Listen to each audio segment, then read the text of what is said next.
Redfall has 4 main characters, and it's your mission, should you choose to accept it, to pick one of these and save the island of Redfall from the blood-sucking vampires. But which hero should you pick? What are their abilities? My goal today is to answer those questions and help you make that choice. Let's go. Let me know in the comments which character you're picking. So let's just start off with some broad things to know. Now, does the choice actually matter about what hero you play? Yes, and also no. The main crux of the game is still going to be the same. However, there are some cutscenes that would be played from the perspective of the character that you are playing as. So for example here, like if you are trying to piece together some sort of a mystery or information or something that's happened in the world, a certain character from their point of view may figure out those events and have different feelings on those events compared to another character. Jacob, for example, is a pretty gruff, kind of serious guy that in some of these encounters may really struggle to feel empathy to the happenings with the main characters throughout the main story, or just be generally heartless. Like he is to his bird, he's rude to the raven, and I hate it. If you're playing in co-op, the host will gain story progression, the people that are joining the host do not. So that might be something to consider depending on how you're playing, and every hero also has a unique weapon that's kind of a variation on an existing weapon in the game. Now, some specifics to do with skills, progression, respecking, all that stuff. We don't rightly know yet how that will all work, but be sure that once we do, I will have that information on the channel, most likely in some of my launch content for Redfall. Devinder Crousley is up first on our list. Now, Dev is a cryptozoologist and aspiring inventor who's armed with weapons of his own creation, and he will use these to create effectiveness throughout the journey in Redfall. Breaking down his powers, the first is the Arc Javelin, which is a stake in the ground that will deal like an AoE effect that'll send electricity out and incapacitate enemies, dealing damage. Second is Translocate, which is basically Blink, which will allow you to essentially teleport anywhere, like up on high ground, or even just, to get out of the way of vampires, what have you. Plenty of flexibility into how you would use that ability, as well as Blacklight, which is his ultimate. Now, the ultimate is like a super-powered UV beam weapon that will essentially freeze all of the vampires in front of you. When you use a UV beam on vampires, it will turn them to stone, and you can basically just like melee kill them. Now, there is just like a UV weapon, but the Backlight is just like a massive souped-up version of this. Devinder's playstyle here seems really flexible to me because you've got a damage ability like Arc Javelin, plus you've got a freedom in movement, one of the best movement abilities in Translocate, to be able to move to higher ground or low ground or wherever you want to move, which will help in stealth scenarios if you're trying to stealth away from vampires, as well as just in combat, like if you set up a Translocate where so you attack from low ground and then you can like boom straight up into high ground to like get away from enemies to move around. Plus you have a great damage ultimate in Blacklight to turn all of the vampires in front of you into stone for easy kills. A lot of flexibility in the options to Devinder, though just from my own experience with Redfall, he does seem to be one of the least popular characters for some reason, but a lot of flexibility there in his overall kit. Layla Ellison is next, a biomedical engineering student who interned at a research facility where something went very wrong, leaving her with intense telekinetic abilities. So those telekinetic abilities, first is a lift. Now this is like an elevator jump basically, so she'll spawn like a lift, and if you go into that space, you'll essentially like jump up in the air, like have a massive jump. You can also lift enemies and keep them up in the air for like simple kills as they're up there.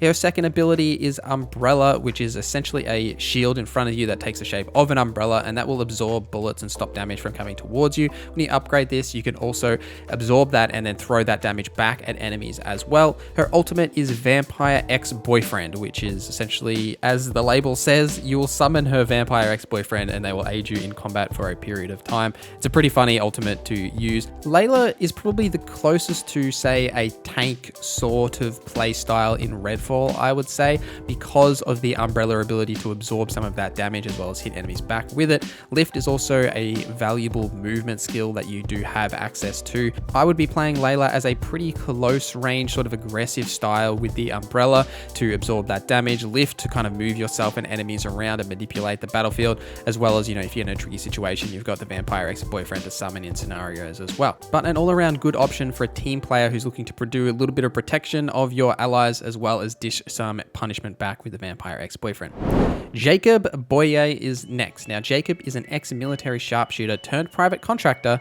With strange happenings on Redfall, he's left Jacob with a mysterious vampiric eye and a spectral raven that's never far from his side. Jacob is the one character that I've actually played as at this point. Now, I did get to play Redfall for 90 minutes at a preview event. If you want to know my thoughts, I'll leave a card here for my full thoughts on the game. Jacob's abilities first is the Raven, which will allow you to ping enemies even through walls. You essentially throw this out and it will just ping enemies in a radius around it. Also, you've got Cloak, which will allow you to become invisible. This can be upgraded to allow you to attack while remaining invisible as well, which is something I did during my playstyle and thoroughly enjoyed. Heartstopper is his ultimate. You can think of this like Cassidy's Deadeye in Overwatch. This will auto-aim Jacob's sniper rifle to enemies' heads and you can click them to shreds. Jacob's overall playstyle is a stealth sniper. So you've got Cloak to become completely invisible. Now this is completely invisible, so you can be standing in front of enemies with Cloak active and they will not be able to see you. You've also got Raven to ping enemies through walls, which is a good way to mark enemies for you and your teammates. But overall, it's a slower, more stealth-orientated playstyle. If you've played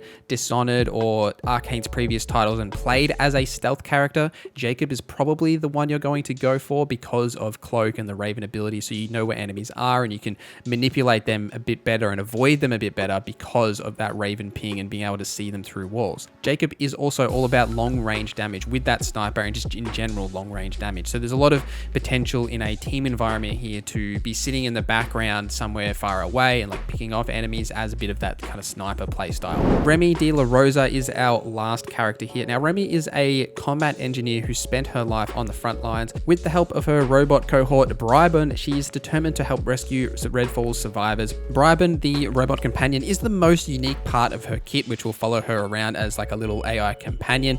Now her powers aren't all related to Brybon, but they mostly are. So you've got the C4 charge, which will essentially just be a C4 bomb that will blow up enemies. You can also use this as a jump ability we saw in the trailers as well. I guess in a way similar to Junkrat's mine in Overwatch, just another Overwatch reference for you guys. But moving on to Siren, which is probably the main ability in Remi's kit. So Siren will make Brybon distract enemies. So it'll essentially like go out in front of you and just like bounce around enemies, will distract them. This can be upgraded to add different effects as well to make enemies vulnerable or to do electrical damage in some sort of an AoE effect as well.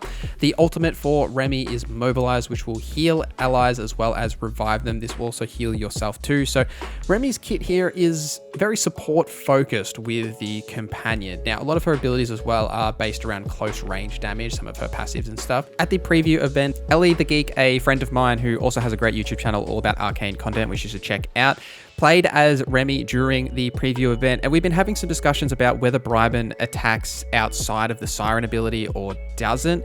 I was under the impression that Brybon did, and there's a tiny little bit of gameplay footage in the trailers that does show Brybon has some sort of a turret ability. However, based on her playtime, it doesn't seem like Brybon does attack outside of using the Siren ability and the potential to upgrade that for some electrical damage and potential there. So I'll have to wait for the full game to specifically see the capabilities around Brybon and what they can actually do. I think there's a lot of players, especially solo players, that might be drawn to Remi because of the combat pet and feeling like you've got a companion with you. And I think that despite the fact that Brybon might not attack just in normal gameplay, there is definitely some benefits for a solo player to play as Remi because of the healing on mobilization. So in case you're in a tricky situation, need some help, or even just having the Brybon companion distract enemies with Siren, like even outside of upgrading it to deal damage, you've got the ability to take some of that pressure off you. Say if you're in combat and you want to avoid some enemies, or you just like pull too many enemies, and you can use Siren to send some enemies over towards the companion, and then you can deal with the ones that are coming towards you. Or even in stealth scenarios, you can use Siren for that effect as well. So there's plenty of flexibility there, but a bit more support, sort of close range focus than more of a solo option, I would say. But any of these characters could be soloed, really. Like, I think that all of the abilities that I've seen and tested myself are extremely overpowered, and so I think that regardless of your playstyle, you just kind of need to pick a character that fits with what you want to do, and I think you have success in solo, or especially in team play, obviously. Let me know in the comments which one of the characters you're going to be picking. Thank you for watching this video till the end. Thank you to our members for supporting the channel. My name is NorZZa, and I hope you have a great day.